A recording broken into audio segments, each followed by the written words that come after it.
విజయనగరం జిల్లా మెంటాడ మండలం ఇద్దనవలస గ్రామంలో రైతులకు రాయితీపై మంత్రి గుమ్మడి సంధ్యారాణి మంగళవారం విత్తనాలు పంపిణీ చేశారు. అనంతరం ప్రకృతి వ్యవసాయం ద్వారా పండించిన కూరగాయలు పరిశీలించారు. ఈ సందర్భంగా మంత్రి మాట్లాడుతూ ప్రభుత్వం ముందు చూపుతో విత్తనాలు అందజేయడం శుభ పరిణామం అని అన్నారు. రైతులు ప్రయోజనం కోసం ఆంధ్ర ప్రాజెక్ట్ అభివృద్ధి కోసం 1,50,00,000 మంజూరు చేసినట్లు తెలిపారు. రైతులు సకాలంలో విత్తనాలు వేసి మంచి దిగుబడులు సాధించాలని సూచించారు. ఈ కార్యక్రమంలో వ్యవసాయ శాఖ అధికారులు వీటి రామారావు, మహారాజన్, మండల నాయకులు చలుమూరి వెంకట్రావు, గెద్ద అన్నవరం, ముసలి నాయుడు తదితరులు పాల్గొన్నారు. Today TV staff reporter yes Shankar, Vizianagaram జిల్లా.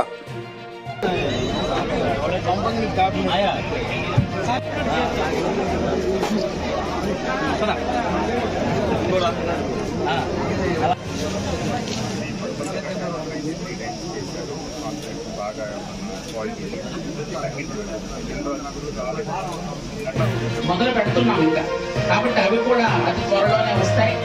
వచ్చిన తర్వాత మళ్ళీ మనం స్టార్ట్ చేస్తాం. గత సంవత్సరంలో మనం ఇచ్చినటువంటి సబ్సిడీ కంటే ఈ సంవత్సరం అయితే సబ్సిడీ చాలా ఎక్కువ ఇస్తున్నాం. ఎందుకంటే విత్తనాలు కూడా ఎక్కువ వచ్చాయి.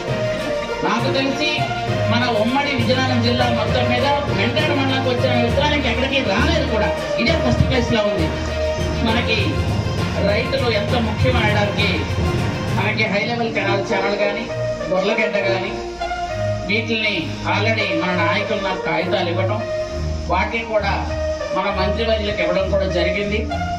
అతి త్వరలోనే మన హై లెవెల్ కెనాల్ ఛానల్ గురించి, గొర్రెగడ్డ గురించి వాటిని పూర్తి స్థాయిలో మనం బాగు చేసుకుంటాం.